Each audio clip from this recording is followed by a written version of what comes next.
Hey everyone, welcome back to part two of our lecture series on concussion. Part two is going to focus much more heavily on the examination of patients with post-concussion syndrome, um, which isn't a huge component of individuals with concussion, but there is quite a strong percentage of individuals that have persistent concussion symptoms for weeks, months, or even years post injury. So, this is actually, even though it's a smaller percentage of the individuals that have concussion, this is probably the majority of the patients you're likely to actually treat as a physical therapist. So with PCS, we have a couple of goals that we need to achieve with our examination process. Number one, we really need to confirm that the concussion is the appropriate diagnosis. Did they really actually have a concussion, or is there mixed symptoms that are coming from different diagnostic avenues? Okay. Secondarily, we want to identify the associated clinical profile. Because concussion, and in this case PCS, it involves such a wide array of signs and symptoms that it's really nice to be able to classify them in terms of here's an area where they're having the greatest amount of symptoms, here are other areas that are contributing, and here are areas maybe that I don't need to focus on. If I can kind of organize my treatment plan for that person and kind of target the most significant areas first and then work my way down to the secondary issues, I tend to see that a patient respond very favorably to the recovery process. So the clinical profiles are really going to be what helps set up your subsequent treatment planning for a patient. In regards to the subjective exam of a patient, be sure that you are doing a good job of understanding the mechanism of their current concussion injury, especially if they've had multiple injuries. You got to be able to delineate, how recovery went from the first impact to the second impact. You'll see quite a bit of patients with PCS that have had multiple concussions in their past medical history, and that always creates complications to their overall recovery process. Other important things, you want to know what their initial symptoms were on the concussion. Remember, we went back to some of those prognostic indicators.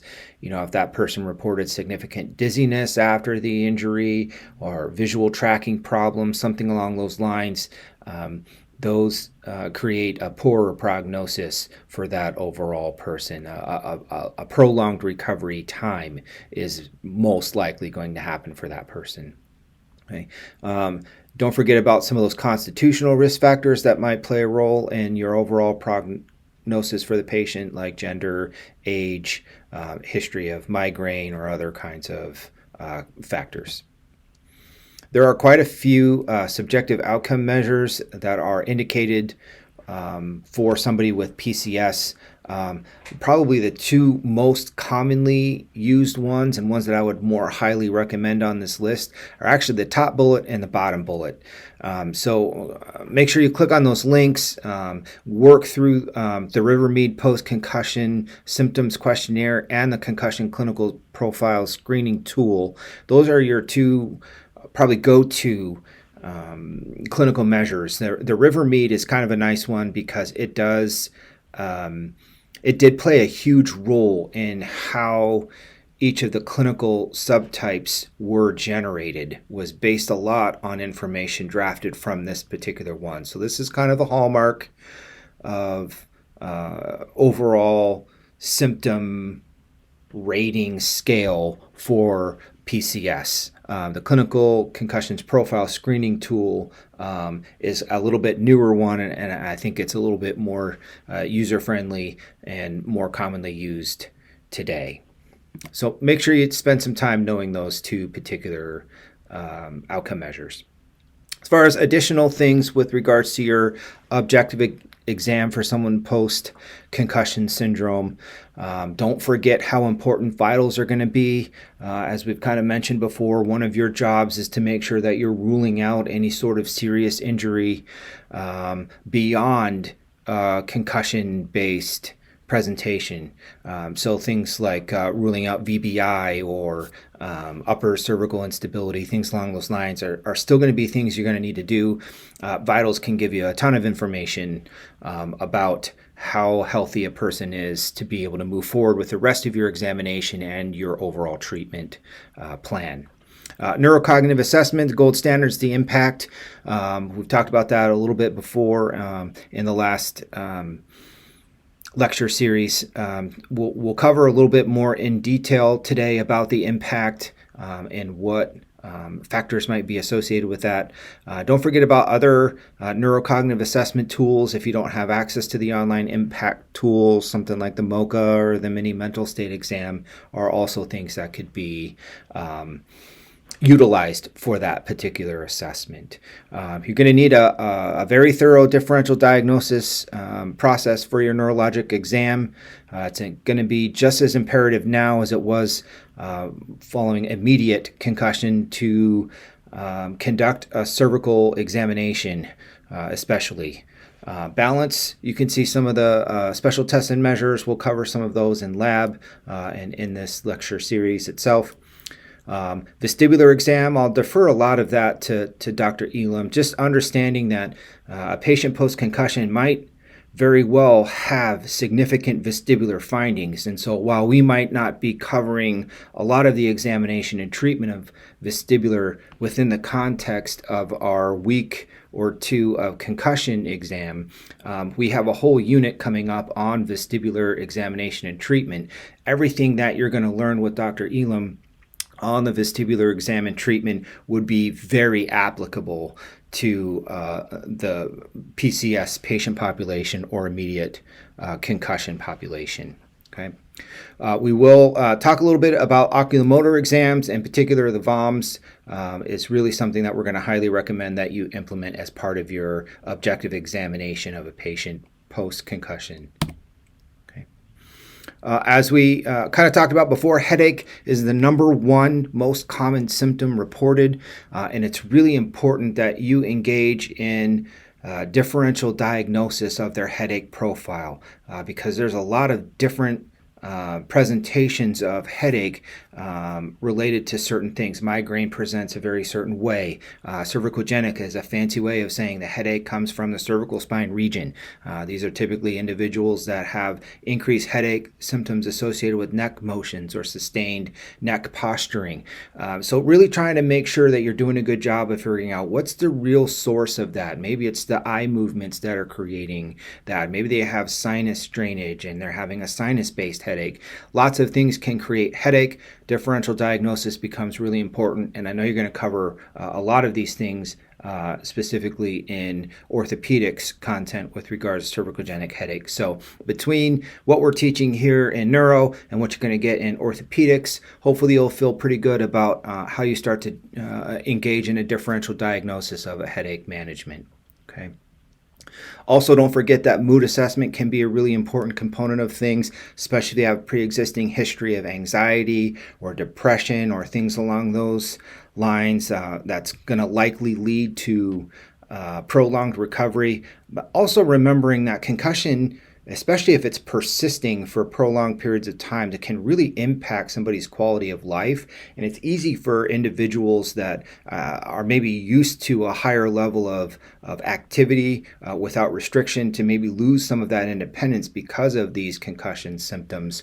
And so you'll see them start to develop maybe some anxiety or high stress or even some depression associated with just this prolonged recovery process. So make sure you're going to be checking in with some instrumentation to screen for things like anxiety disorders or depression. That patient health questionnaire, the PHQ-9, is a really good tool. It's quick and easy really to look at whether or not somebody has current symptoms of depression. If you have somebody with some significant findings on this mood assessment, just understand that the right course of action might actually be a referral to another healthcare provider as opposed to incorporating it into your physical therapy treatment plan. Okay. Autonomic dysfunction is really common following concussion. Dysautonomia is something that you're going to have to be screening these types of patients for. It has been studied a lot more heavily in moderate or severe TBI. So we don't really know how exactly common it is, but just anecdotally, I can't stress enough about how much I've seen individuals post-concussion have real problems in being able to regulate their heart rate or blood pressure, specifically with exertion. So graded exercise testing, analysis of heart rate variability are strongly recommended. Buffalo concussion treadmill test probably our go-to special test for dysautonomia assessment and exertional intolerance types of things. So we will actually practice doing the Buffalo concussion treadmill test as part of our lab skills component for this. So more to come on that. As far as autonomic dysautonomia goes, there's three major categories I'd like you to feel comfortable with. The first is actually on the far right. It's actually the one you're probably the most comfortable with or have heard before, orthostatic hypotension. Understanding that, typically we get symptom provocation when changing positions, typically moving from, supine to sitting, sitting to standing. Often we get symptoms from a drop in blood pressure. They may report dizziness or lightheadedness, fogginess, lots of those kind of keywords. You don't typically see much change in heart rate, but you will see a significant drop in their overall blood pressure. So that's one common presentation that someone with PCS could present with. Okay, the one in the middle is POTS.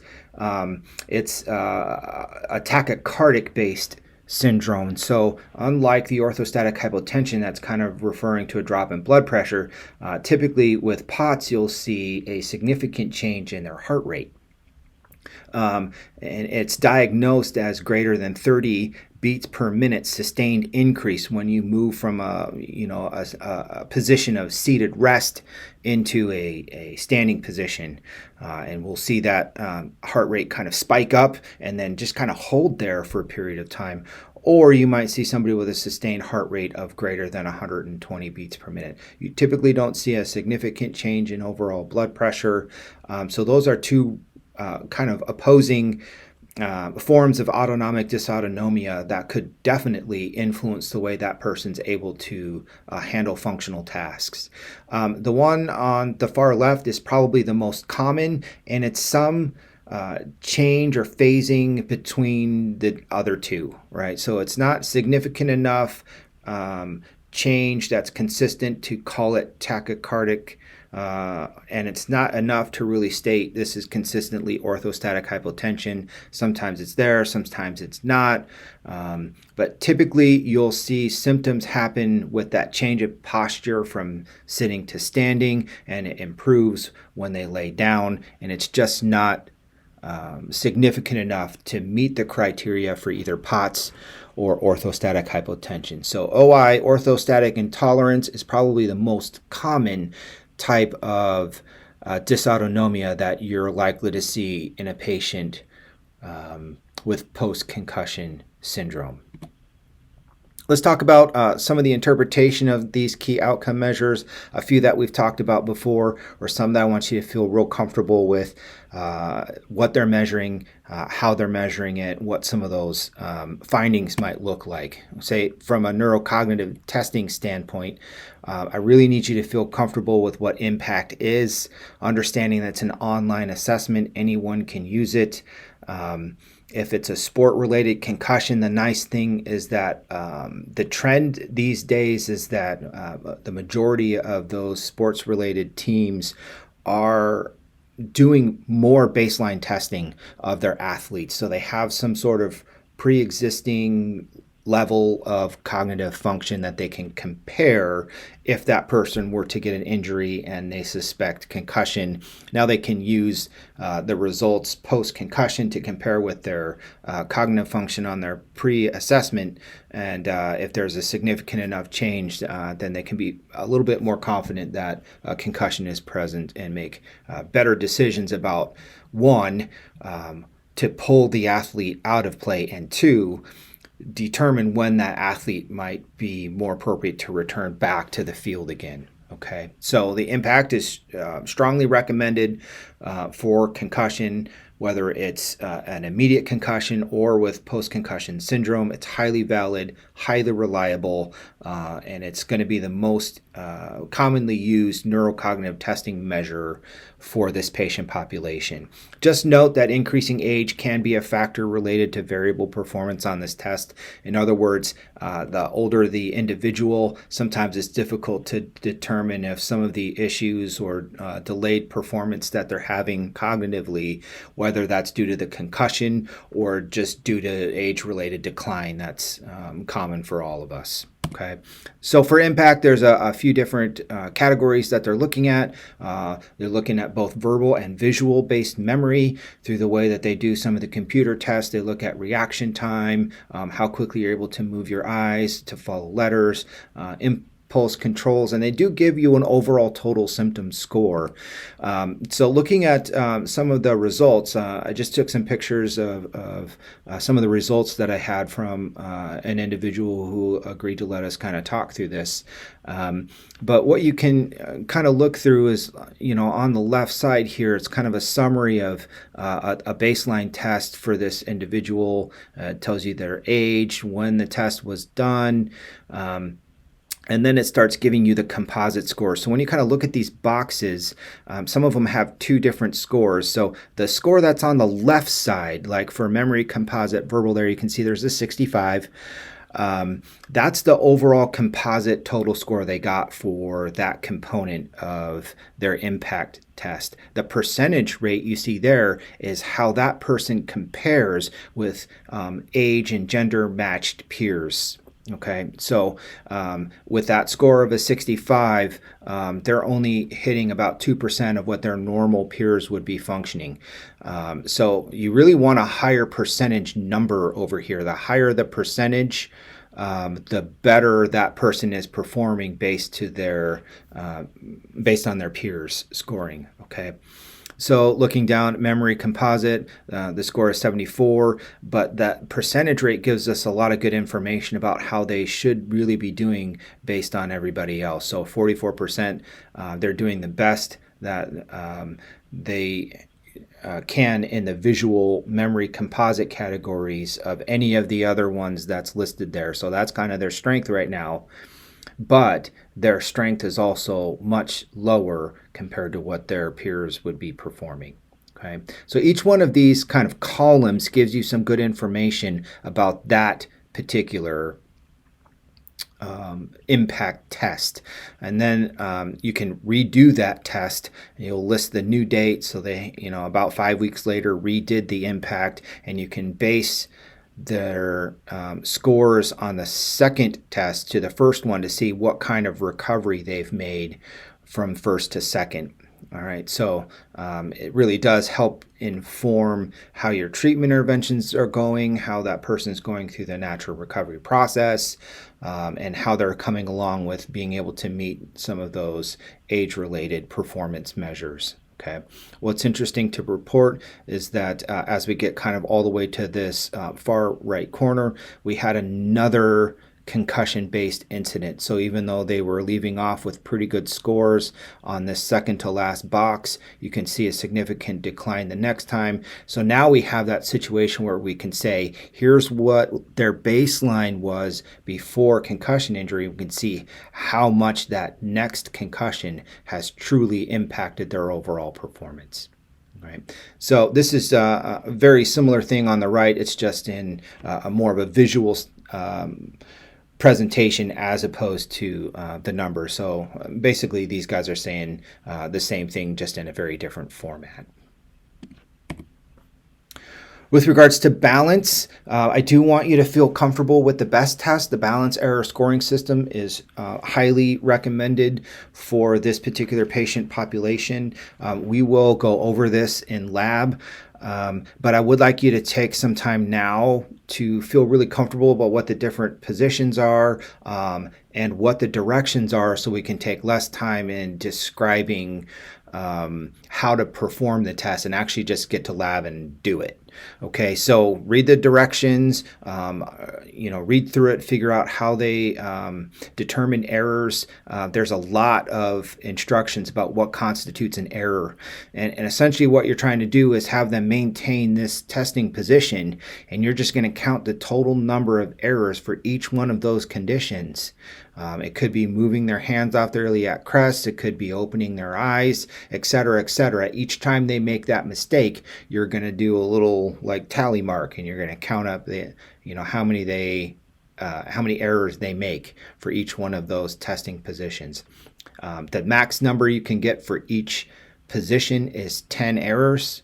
There's 6 positions total, so the maximum number of errors you can get would be a score out of 60. So it should make sense that the more errors means the poorer balance, so a lower score equates to better balance, and a higher score equates to poorer balance. Okay, it is very good, if not excellent, validity and reliability for the MTBI patient population. So this is definitely an indicated measure to use as you're tracking how somebody's doing. It is a little bit maybe lower level balance test. So if you have somebody with PCS that really has maybe a higher level of balance performance, and you really want to get them maybe to a higher level of athletic performance, then I would throw out the high mat, which you've already done in our lab coursework for this neuro course before. So I'm not going to take any time in class to go through it, but I do want to remind you about what the test is and how to implement this test, because it's really, really commonly used for this patient population. So review how to score it and what those findings might mean, so that you can use that to inform treatment planning for somebody that has balance deficits post-concussion. Ocular goes 2 major tests: the King-Devick test and the VOMS. The King-Devick is highly used in research. It is an easy to administer test. It has great data supporting its use. The problem with it is that it's not free.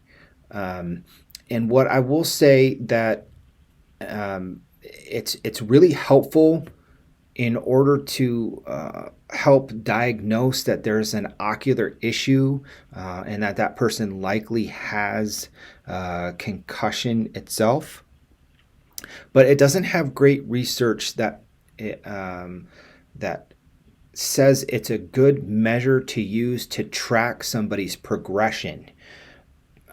So the VOMS test is much more indicated because it has clinical utility in helping to reliably track how a patient is recovering with regards to their ocular motor issues. Okay, so again, better for detecting a concussion, but not really used as an appropriate outcome measure for progress in rehab. For that, I would highly recommend the VOMS instead. Now, it's not only an oculomotor screen, it includes vestibular components too. So the King-Devick is really more exclusively oculomotor assessment. But the VOMS will do everything that you need it to do. It'll be a great job of being able to identify what symptoms provoke issues with this particular person.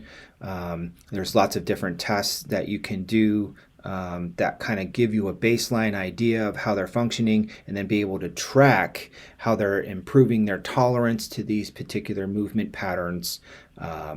So VOR is a huge component of it. Visual motion sensitivity test, that's something that we're going to talk more about in the vestibular unit. But some of the things that you kind of already know are great for oculomotor baseline testing, like smooth pursuits, throw in your H-test there, looking at saccades both from a horizontal and a vertical standpoint, and a really, really hugely important category for somebody with PCS is to look at their near point of convergence. That near point of convergence is a really important component to help diagnose concussion and as a tracking measure of how they're getting along with it. So for near point of convergence, if they're greater than or equal to 5 centimeters and they've scored a greater than 2 on any other individual item, the likelihood that they're in a state of concussion is 94%. That's pretty good information there. The MDC for a near point of concussion is 4 centimeters, and that's really something that you want to track with most patients that have an oculomotor screening issue. As far as exertional goes, remember we talked about the Buffalo concussion treadmill test. Click that link, look through the instrument itself about what they're testing, how they're testing it, why they're testing it. Get a good feel for how to perform this particular measure so that when we get to lab, we have enough time to actually test and go through it and go through some of the interpretation of results. Buffalo concussion treadmill test is really, really common to utilize with the PCS patient population. It has good prognostic value for acute concussion, and it's what we usually set as the most valid and commonly used outcome measure for exertional intolerance, which is something that's going to make a huge difference in tracking whether or not somebody's able to return to sport, return to work, some of those big picture decisions later on when a patient has exertional intolerance. How do I know when they can go back to the field and perform that sport or go back to work or school?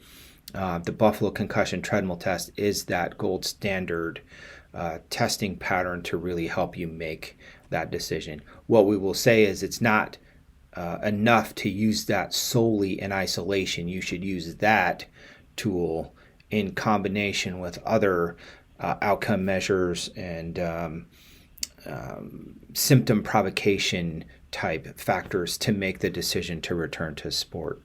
So again, you're going to use that to help guide your decisions, but just not alone.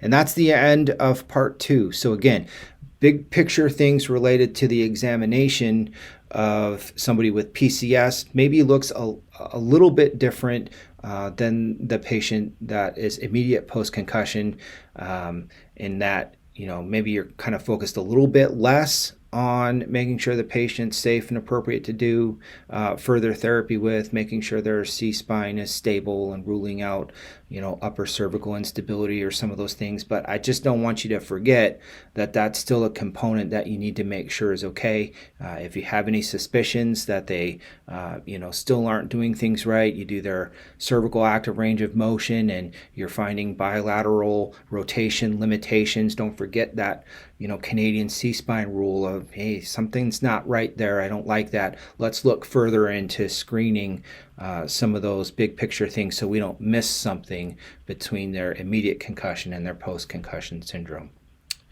All right. Thank you for your time. And at this point, we'll go ahead and take a break. When you're ready, come back. We'll talk part 3, all related to clinical profile subtypes.